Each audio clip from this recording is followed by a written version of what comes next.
Sahabat Santo Paulus, kali ini saya akan menyebutkan 12 hal yang harus kamu ketahui tentang Katolik. Dan saya yakin bahwa 12 hal ini akan membuat kamu semakin bangga menjadi seorang Katolik.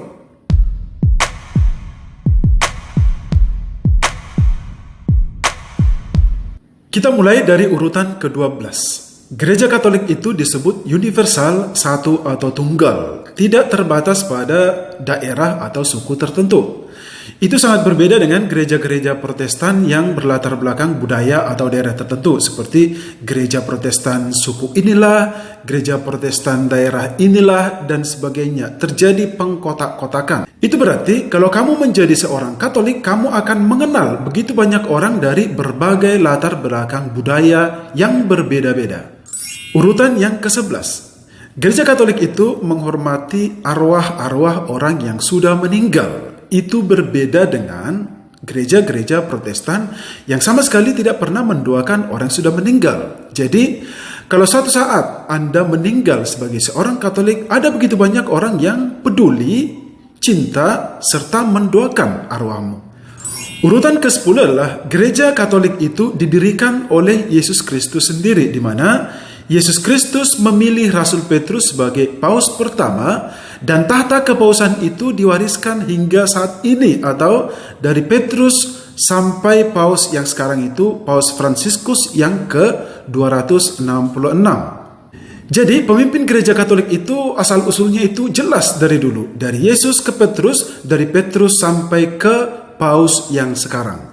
Dan inilah yang membuat gereja Katolik menjadi salah satu organisasi atau institusi yang paling terstruktur di seluruh dunia ini. Urutan yang ke-9 adalah gereja Katolik memiliki begitu banyak karya karitatif dalam lingkup gereja itu, seperti panti asuhan, panti jompo, penampungan pengungsi, penampungan orang kusta, dan lain sebagainya. Ini bertitik tolak dari misi Yesus Kristus yang sangat peduli kepada orang-orang sakit, kesepian, tunawisma yang tidak mempunyai tempat tinggal, dan lain sebagainya. Urutan ke-8 adalah gereja Katolik memiliki seorang ibu atau seorang bunda yang selalu setia mendoakan kita. Dia adalah Bunda Maria, Bunda Yesus Kristus sendiri.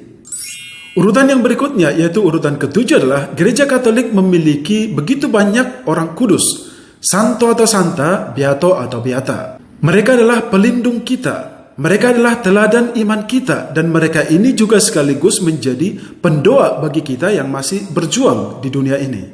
Urutan yang ke-6 adalah gereja Katolik memiliki kekayaan liturgi yang luar biasa. Ini terbukti dari begitu banyak doa, novena, devosi yang ada dalam gereja Katolik. Tinggal kita memilih mau mendoakan atau mendevosikan yang mana. Begitu banyak jenisnya. Urutan yang kelima adalah gereja Katolik memiliki liturgi atau misa yang sama dan baku di seluruh dunia. Jadi, entah Anda berada di belahan dunia yang mana, kalau Anda mengikuti misa, ya misa itu tetap sama. Atau misalnya ketika Anda mengikuti misa di Amazon, di gereja Katolik di Amazon, Anda pasti bisa menikmati misa itu walaupun Anda tidak mengerti bahasanya. Paling tidak Anda tahu urutan misa itu. Jadi dalam gereja Katolik itu misanya itu satu entah dimanapun. Yang keempat, gereja Katolik adalah pembela utama hak asasi manusia. Makanya di negara-negara Katolik atau negara-negara yang berbasis Katolik, negara-negara itu selalu mengutamakan hak asasi manusia dalam norma ataupun undang-undang yang berlaku dalam negara tersebut. Urutan ketiga, misi utama gereja Katolik adalah menyebarkan kasih kepada semua orang di seluruh dunia, dan ini juga menjadi ajaran utama Kristus agar setiap pengikutnya itu mengasihi Allah dan juga mengasihi sesamanya manusia. Urutan kedua adalah gereja memiliki ekaristi, di mana di dalam ekaristi ini Yesus Kristus benar-benar hadir, karena puncak hidup iman Kristiani kita adalah ekaristi kudus. Dan nomor satu adalah, saya tidak tahu apa ini, hanya kamu yang bisa menjawab nomor satu ini. Apakah itu? Saya akan mengajak Anda untuk menjawab pertanyaan ini. Apa yang membuat Anda bangga menjadi seorang Katolik? Coba refleksikan sebentar.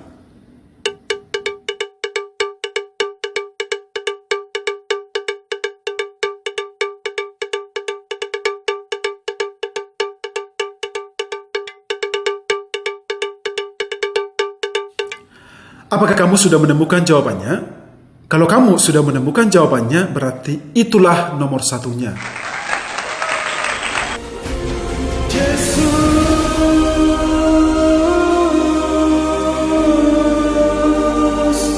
Jesus, no.